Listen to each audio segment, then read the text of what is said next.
Black soldier denied first-class seat by stewardess, unaware of who's watching from behind.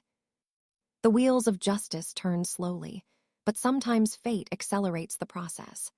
For Staff Sergeant Marcus Washington, 13 years of exemplary military service meant nothing in the face of prejudice.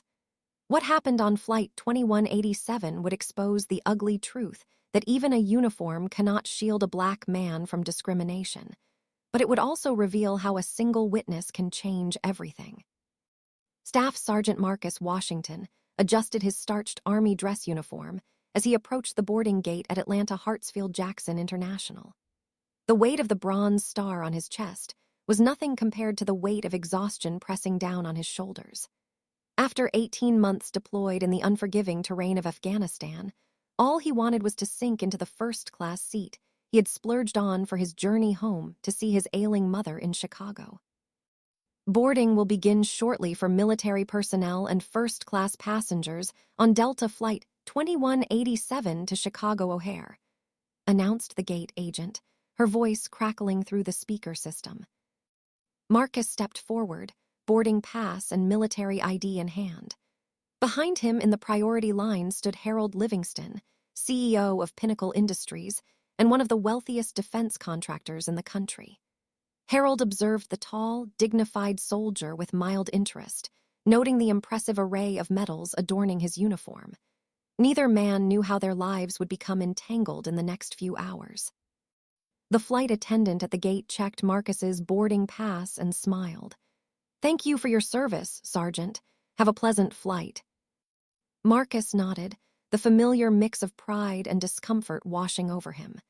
He appreciated the sentiment, but had never quite gotten used to being thanked for doing what he considered his duty. As he walked down the jetway, he allowed himself to anticipate the comfort awaiting him: a wide seat, a hot meal, and a few hours of peace before facing whatever awaited him at his mother's bedside. Stepping onto the aircraft, Marcus was greeted by Shannon Miller, the lead flight attendant. Her smile faltered briefly as her eyes flicked from his face to his boarding pass. "Good afternoon, sir. Your seat is toward the back in the main cabin," she said, gesturing down the aisle. Marcus frowned, checking his boarding pass again. "No, I'm in 3A first class." Shannon's smile tightened. "There must be a mistake. Let me see that again." She took the boarding pass, studied it for a moment longer than necessary, then handed it back. "I'm sorry, but we've had some last-minute changes. I'll need you to take a seat in the main cabin for now." "I paid for first class," Marcus said quietly, aware of the passengers queuing behind him. "I specifically saved up for this seat." "Sir, I'm going to have to ask you to move along. We can discuss this after boarding is complete." Harold Livingston, now just steps behind Marcus, raised an eyebrow. He had overheard enough to understand what was happening, and something about the exchange struck him as wrong. He had flown enough to know that first-class seat assignments rarely changed at the gate without notification. "Is there a problem?" Harold asked, addressing both Marcus and the flight attendant. Shannon's demeanor instantly transformed. "Mr. Livingston, what a pleasure to have you with us again. No problem at all. This gentleman was just heading to the main cabin." "Actually," Marcus said, his jaw tight, "I was assigned seat 3A in first class." Harold glanced at Marcus's boarding pass, then at Shannon. "It does appear to say 3A, that's across the aisle from me." Shannon's smile remained fixed, but her eyes hardened. "As I explained to the sergeant, we've had some changes. I'm sure we can sort it out once everyone's boarded." The growing line of passengers shifted impatiently. Marcus felt the weight of their stares and the familiar pressure to not make a scene, to not be difficult. In a split-second decision born from years of choosing battles carefully, he nodded stiffly. "Fine, we can discuss it later." As Marcus moved toward the main cabin, Harold Livingston watched him go, troubled by what he had witnessed. Harold had built his fortune on observation and instinct, and something about this situation felt distinctly off. He made his way to his first-class seat, noting that 3A, Marcus's assigned seat, remained conspicuously empty. Marcus settled into a middle seat in row 32, his knees pressed uncomfortably against the seat in front of him. He thought of his mother, Elaine Washington, who had raised him alone after his father died in the First Gulf War. She had taught him to hold his head high, but also to choose his battles wisely. "Some fights aren't worth having," she'd often say. "But some fights find you, and those you can't walk away from." Was this one of those fights? Marcus wasn't sure. Part of him wanted to march back to first class and demand the seat he had paid for. Another part, the part that had learned hard lessons about how the world responded to angry black men, counseled patience. In first class, Harold settled into his seat, setting aside his leather briefcase. At 62, Harold had accomplished everything the American dream promised: wealth, influence, respect. Born to middle-class parents in Minnesota, he had built Pinnacle Industries from a small electronics firm into a global defense contractor that supplied critical systems to the U.S. military. Harold prided himself on treating everyone with respect, from janitors to generals. He considered himself colorblind, often citing his company's diversity initiatives when speaking at industry events.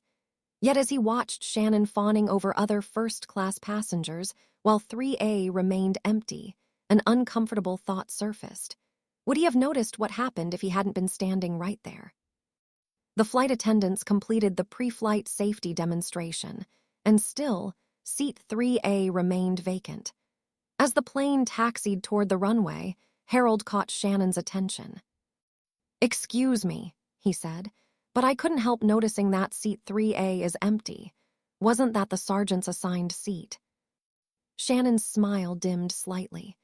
"Oh, we had some balance issues with the aircraft. It's a technical matter." Harold had been flying long enough to know this explanation made little sense. Balance issues that only affected his seat. "Sir, I assure you it's a complex matter.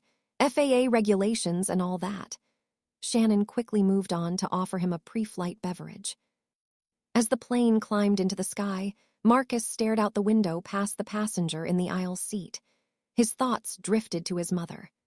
Elaine Washington had suffered a stroke 2 weeks ago, and while she was stable, the doctors were uncertain about her recovery. The news had hit him hard in Afghanistan, adding an emotional weight to the physical burdens of deployment. He had scrambled to secure emergency leave, calling in favors to expedite the paperwork.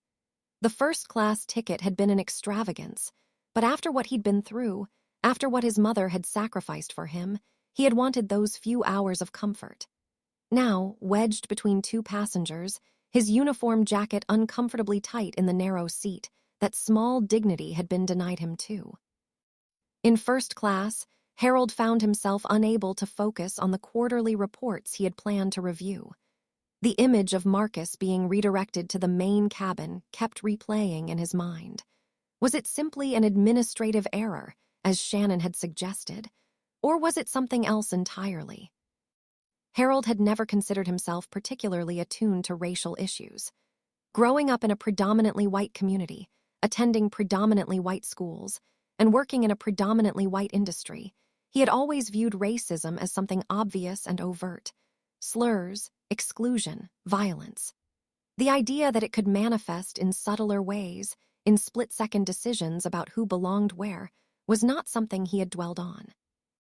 Yet now, watching Shannon's solicitous attention to the white passengers in first class, while a decorated soldier sat in discomfort in the main cabin, Harold felt a growing sense of unease.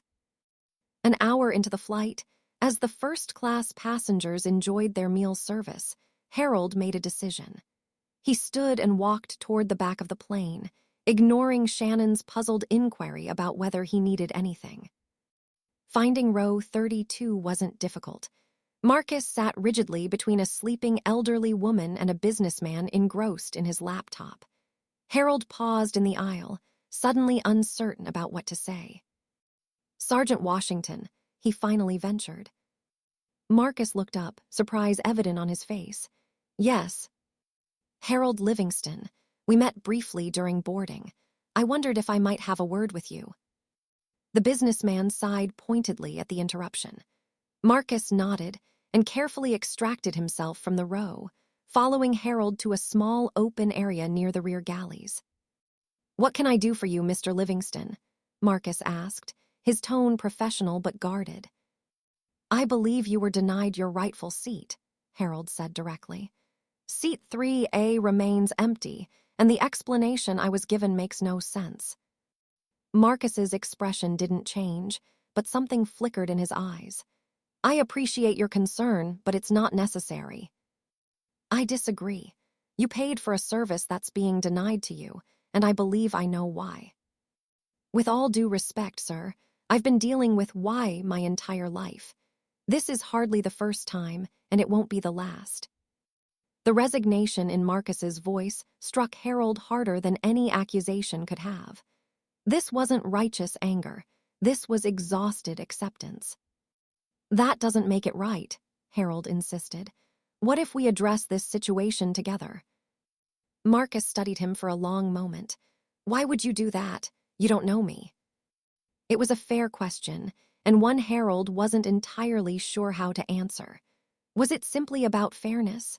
Or was there something more, perhaps a desire to prove to himself that he was one of the good ones, someone who would stand up against injustice when he saw it? "Because it's wrong," Harold finally said, "and because I'm in a position to say something about it." After a moment's consideration, Marcus nodded. "Lead the way." As they moved toward the front of the aircraft, Shannon spotted them and hurried down the aisle to intercept them. "Mr. Livingston, is everything all right? You shouldn't be up during service." "Everything is not all right, Ms. Miller," Harold replied, glancing at her name tag. "Sergeant Washington here was denied his assigned seat in first class, and I'd like to know why." Shannon's professional smile remained fixed, but her eyes darted nervously between the two men. "As I explained earlier, we had some last-minute changes." "To one specific seat," Harold interrupted, "which, coincidentally, has remained empty throughout the flight. I find that hard to believe." Other passengers had begun to take notice of the conversation. A young woman a few rows away was surreptitiously recording with her phone. "Perhaps we should discuss this privately," Shannon suggested, her voice lower. "I think we should resolve it right here," Harold countered. "Sergeant Washington paid for seat 3A, and there appears to be no legitimate reason why he shouldn't occupy it." Shannon's composure began to crack. "Sir, I'm just following protocol. When there are certain passengers who might make others uncomfortable in first class, we sometimes have to make adjustments." The cabin grew quiet as her words hung in the air. Marcus's face remained impassive, but his hands clenched at his sides. "Certain passengers," Harold repeated, his voice dangerously soft. "Would you care to elaborate on what makes Sergeant Washington, a decorated soldier returning from deployment, a certain passenger?" Shannon flushed. "That's not what I meant, it's just that." "It's exactly what you meant," Marcus said, breaking his silence. His voice was controlled, dignified, but carried an unmistakable edge of pain. "And it's not the first time I've heard it, though usually people aren't quite so explicit." Several passengers murmured in disapproval, their gaze now fixed on Shannon. The young woman with the phone had stopped trying to be discreet and was openly recording. "I want to speak to the captain," Harold said. "Now." Shannon hesitated, then nodded tightly. "I'll see if he's available." As she disappeared toward the cockpit, Marcus turned to Harold. "You didn't have to do this." "Yes," Harold said firmly, "I did." The incident on Flight 2187 might have ended there. A confrontation, an uncomfortable moment, perhaps an insincere apology. But in the age of social media, private injustices rarely remained private. The video, uploaded by Zoe Chen, a 23-year-old graduate student who had been seated near enough to capture the exchange, went viral within hours. "Black soldier denied first-class seat" became a trending topic, with millions of views and thousands of outraged comments. By the time Flight 2187 landed in Chicago, both Delta Airlines' corporate communications team and Pinnacle Industries' PR department were in full crisis mode. For Marcus Washington, however, the aftermath of the flight was far from his mind as he made his way to Northwestern Memorial Hospital. His mother's condition had stabilized, but seeing her, his strong, vibrant mother, connected to monitors and breathing apparatus, shook him to his core. "My boy," Elaine whispered when she saw him, her speech slightly slurred from the stroke. "You came." "Of course I came, Mama," Marcus said, taking her hand gently. "Nothing could have kept me away." As he sat by her bedside, sharing careful, hopeful conversation, Marcus deliberately pushed aside thoughts of what had happened on the flight. There would be time enough to deal with that later. For now, his mother needed him present and whole. But the world continued turning outside the hospital room. The video spread further, picked up by news outlets and discussed on talk shows. Delta issued a statement promising a thorough investigation. Shannon Miller was placed on administrative leave pending review. And Harold Livingston, who had initially intended nothing more than to right a single wrong on a single flight, found himself thrust into the role of unlikely ally in a conversation about race that he had previously observed mostly from a distance. 3 days after the flight, as Marcus sat beside his mother while she napped, his phone buzzed with an email notification. The sender was Harold Livingston. Sergeant Washington *. "I hope this message finds you well and that your mother's health is improving. The events on our flight have generated significant attention, which I suspect is unwelcome during what must already be a difficult time for your family. I wanted to reach out personally to check on you and to offer any support you might need. My company has excellent medical connections in Chicago if specialists would be helpful for your mother's condition. Additionally, Delta's CEO has contacted me directly about the incident. They are eager to make amends and would like to speak with you when you feel ready. Please know that you're under no obligation to respond or to engage with any of this right now. Your priority should be your family. Respectfully *. Harold Livingston." Marcus read the email twice, surprised by the genuine concern it conveyed. After a moment's consideration, he typed a brief reply. "Mr. Livingston *. Thank you for your message and for your actions on the flight. My mother is stable but has a long recovery ahead. I appreciate your offer of medical connections, though her current doctors seem competent. Regarding Delta, I'm not yet sure how I want to proceed. This kind of incident isn't new to me, but the public attention is. If you're in Chicago for any length of time and would like to meet, I'd be open to that. Sincerely *. Marcus Washington." The reply came quickly. "I'll be in Chicago through the end of the week. Perhaps coffee tomorrow, if you can step away from the hospital for an hour." They arranged to meet at a small cafe near Northwestern Memorial the following afternoon. When Marcus arrived, Harold was already seated in a corner booth, dressed more casually than on the flight, but still exuding the quiet confidence of a man accustomed to power. "Sergeant Washington," Harold stood to greet him. "Thank you for making time." "Marcus, please," he said, shaking Harold's offered hand. "And thank you for suggesting this." They ordered coffee, exchanged brief pleasantries about the unseasonably cool Chicago weather, and then fell into an awkward silence.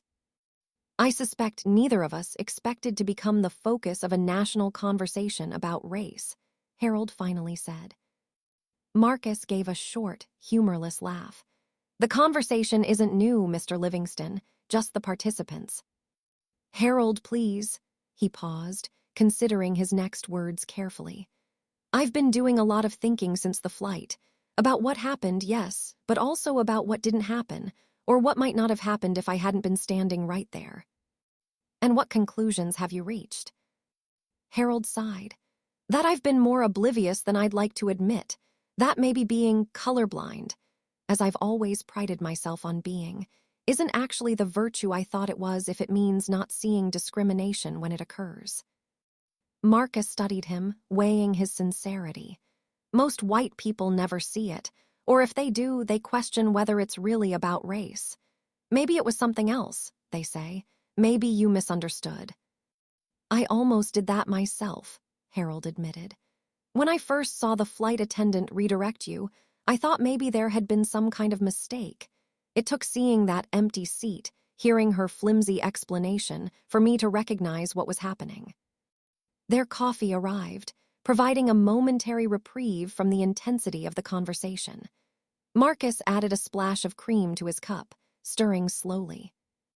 My mother used to tell me that racism is like water to fish, he said finally. White people don't see it because they've never had to. They swim in clear waters. For the rest of us, recognizing it, navigating it, that's survival. Harold nodded thoughtfully. I think I'm beginning to understand that, and I'm sorry it took me this long. Better late than never, Marcus said with a slight smile. So, what happens now? With Delta, with the video, with all of it? That depends largely on what you want, Harold replied. Delta is terrified of the PR disaster. They're prepared to offer a significant settlement, public apology, the works. The flight attendant will almost certainly be terminated. And if that had been the extent of it, just her, I might have accepted that and moved on, Marcus said. But we both know it's not about one flight attendant making one bad decision. No, Harold agreed. It's about systems and cultures that enable those decisions, that make them seem normal or acceptable. Marcus nodded, gratified by Harold's understanding. Exactly. So firing Shannon Miller might satisfy the Twitter mob, but it doesn't solve anything. Not really. What would? Harold asked, genuinely curious. If you could dictate the response, what would you want to see happen? It was a question Marcus had been pondering since the video went viral. Education, he said finally.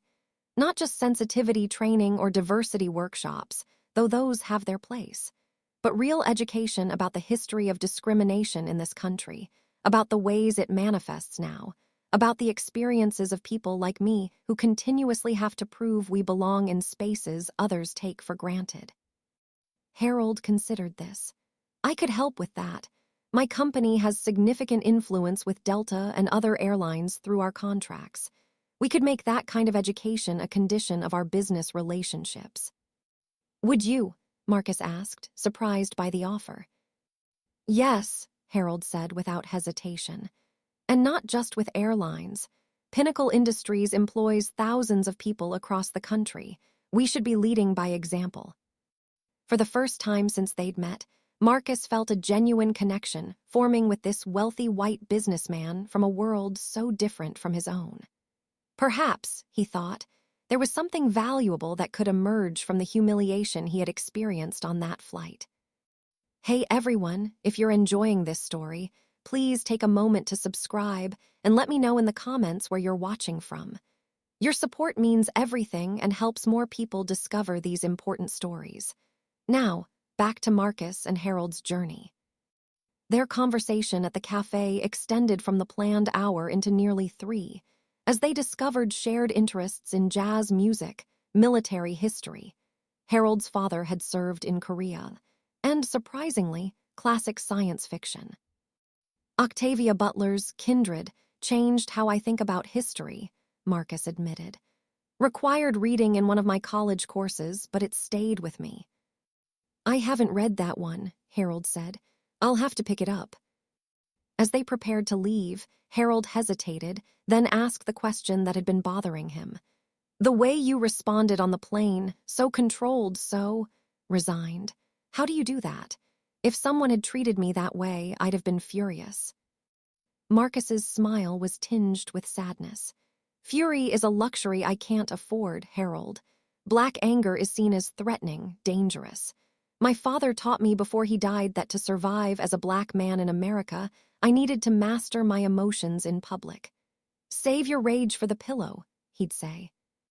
The simple truth of this statement hit Harold with unexpected force. How many emotions had he freely expressed throughout his life without ever considering the consequences? How many doors had opened for him, not just because of his wealth or intelligence, but because his anger was seen as righteous rather than threatening? That's a heavy burden to carry, he said inadequately. It is what it is, Marcus replied with a shrug that spoke volumes.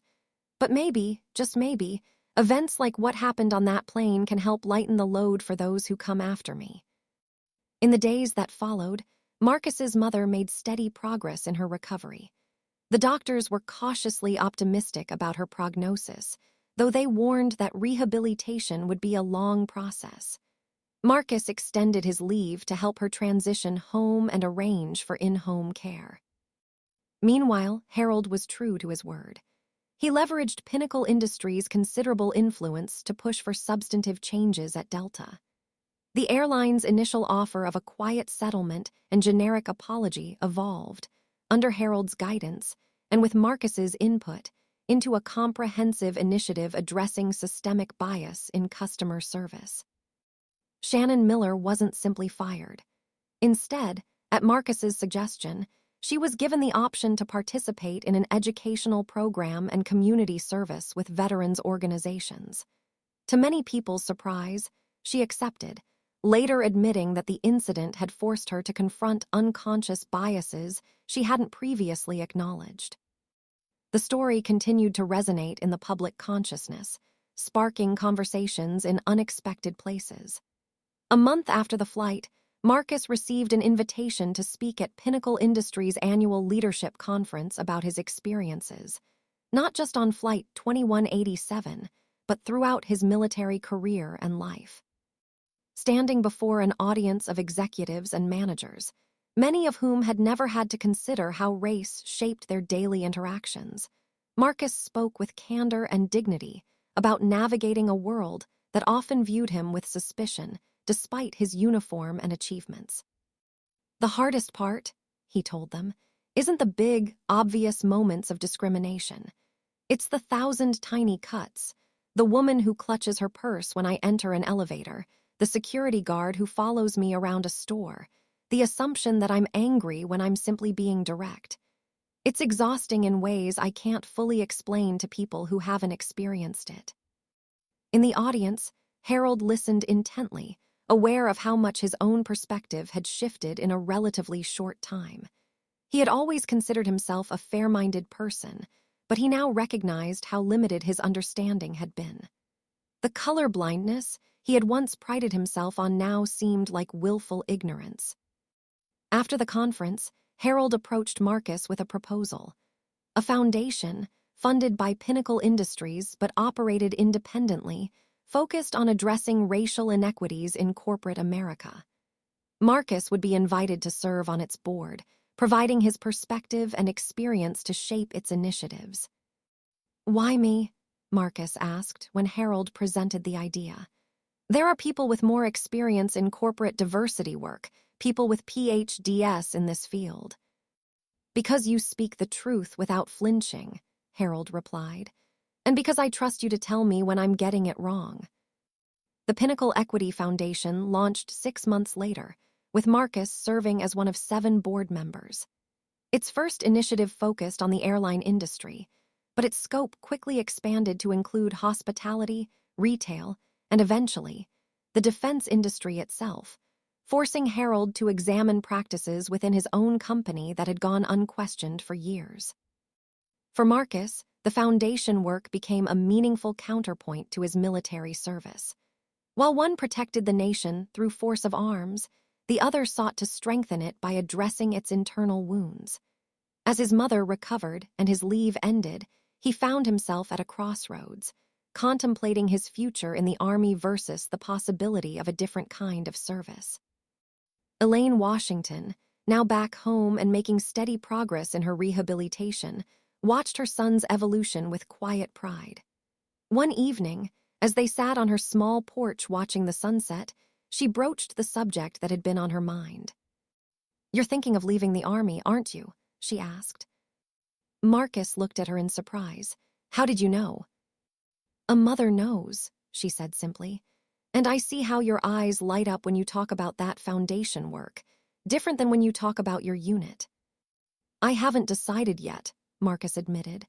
13 years in, retirement isn't far off if I stay.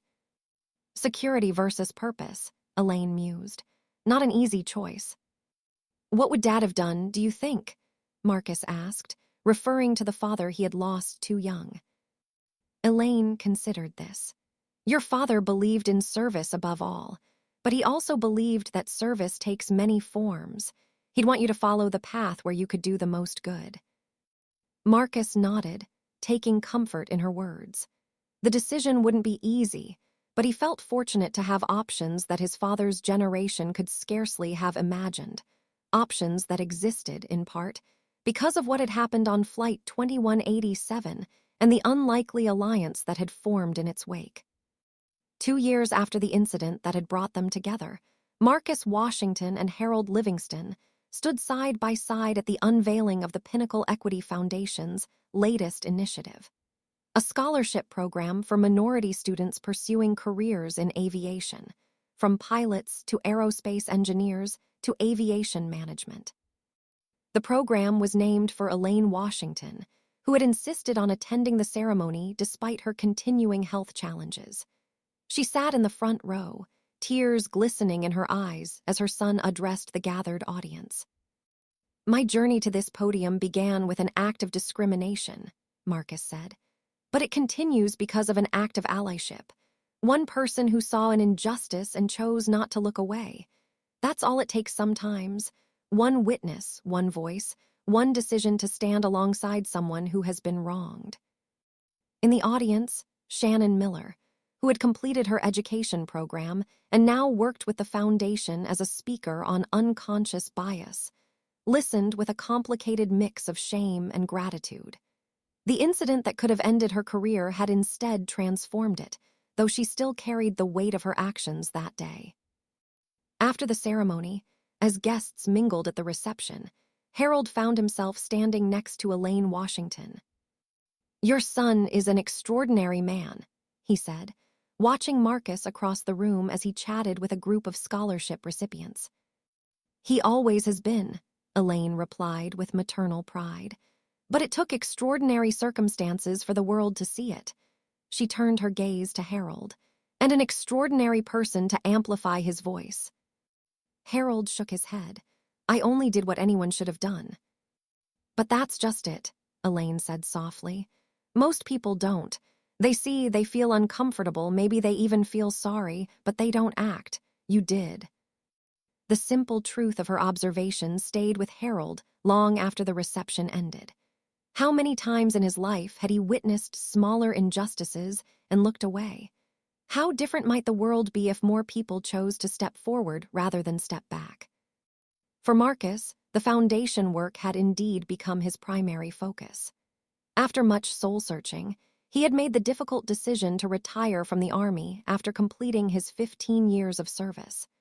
The transition to civilian life brought its own challenges, but the sense of purpose he found in addressing systemic inequities provided a North Star for his new path. The story of Flight 2187 gradually faded from public consciousness, replaced by newer controversies and viral moments. But its impact continued to ripple outward, touching lives in ways neither Marcus nor Harold could have anticipated. Delta's revised training programs became a model for other airlines. Shannon Miller's courageous public acknowledgement of her biases inspired others to examine their own. The scholarship recipients went on to careers where their presence challenged long-standing assumptions about who belonged in aviation leadership. And perhaps most significantly, the unlikely friendship between Marcus Washington and Harold Livingston, a Black Army sergeant and a white corporate CEO, demonstrated the power of authentic alliance across racial and social divides. It wasn't always easy. They disagreed, sometimes heatedly, about approaches and priorities. Harold occasionally fell back into patterns of white saviorism. Marcus sometimes struggled to give Harold the benefit of the doubt. But the foundation of trust they had built allowed them to move through these tensions toward deeper understanding. 5 years after Flight 2187, Marcus stood at the lectern of a university auditorium, addressing a class of graduate students studying organizational ethics. He had been invited to share the story that had now become something of a case study in corporate response to racial incidents. People often ask me if I'm still angry about what happened, Marcus told the students. The truth is complicated. I'm angry that it happened, yes. I'm angry that similar things happen every day to people who don't have viral videos or powerful allies. But I'm grateful for what grew from that anger. The relationships, the changes, the opportunities to transform a painful moment into meaningful progress. A student raised her hand. Do you think things have really changed, though, or is it just better PR? It was a fair question, and one Marcus had asked himself many times. Some of both, he acknowledged. Real change is slow and often invisible. PR is fast and highly visible. But I believe that even changes made initially for PR reasons can create space for authentic transformation if enough people commit to the harder work that follows. Another student spoke up. What about the flight attendant, Shannon Miller? Do you think she really changed, or was she just trying to save her job? Marcus considered this. I can't speak to what's in her heart. I can tell you that she's done the work, not just the assigned program, but years of continued education and difficult conversations. She's faced harassment from people who think she got off too easily, and criticism from others who think she should never have been given a second chance. Either way would have been easier than the path she chose. As the session ended, and students gathered their belongings, a young black woman approached Marcus. My dad is in the Air Force, she said. He's experienced things like what happened to you, but he never talks about it. He just absorbs it. Hearing you speak about your experience helps me understand him better. Her words reminded Marcus of his own father, of the burdens silently carried across generations. Tell your dad I said thank you, he replied, for his service and for his strength. Later that evening, Marcus called Harold to share the student's comment and the emotions it had stirred. I've been thinking about legacy lately, he said, about what we leave behind. My father didn't live to see the changes we're working toward, but in some ways, everything I do is an extension of his journey. That's profound, Harold replied. I've been having similar thoughts, though from a different angle. I built Pinnacle Industries thinking my legacy would be measured in contracts and acquisitions. Now I realize the most meaningful part of my life's work began on an airplane when I was 62 years old. They talked for nearly an hour, two men from different worlds bound by a shared commitment to making those worlds better for those who would follow. Their friendship, forged in a moment of injustice, had become a testament to the possibility of genuine understanding across the divides of race and experience. The wheels of justice do indeed turn slowly. Systemic change doesn't happen in viral moments or grand gestures, but in the steady, committed work that follows, in boardrooms and classrooms, in policy changes and personal reckonings, in conversations that bridge divides rather than widening them. For Marcus Washington, the denial of his first-class seat had been just one moment in a lifetime of navigating bias. But the witness behind him, Harold Livingston, stepping forward rather than stepping back, had helped transform that moment from an individual injury into a catalyst for broader change. As Marcus often reflected, sometimes the most powerful question isn't what happened, but who was watching, and more importantly, what did they choose to do about it? In the end, that choice, to act or not to act, to speak or remain silent, to stand alongside or step away, makes all the difference. For it is in these moments, these individual decisions to bear witness and take action, that the possibility of justice becomes real. Elaine Washington, watching her son find purpose in pain and forge alliance from injury, understood this truth better than most. Sometimes, she told him on her 75th birthday, what looks like the worst day of your life turns out to be the day your real life begins. For Marcus and Harold, for Shannon and the countless others touched by the ripple effects of Flight 2187, that day on an airplane had indeed marked a beginning rather than an end. The beginning of a journey toward understanding that continues to unfold. One conversation, one policy change, one scholarship, one life at a time. The first-class seat denied became, in time, a first-class lesson in the ongoing work of justice. And while the journey remains unfinished, each step forward illuminates the path for those who follow, turning what once seemed impossible into a road that many more may travel.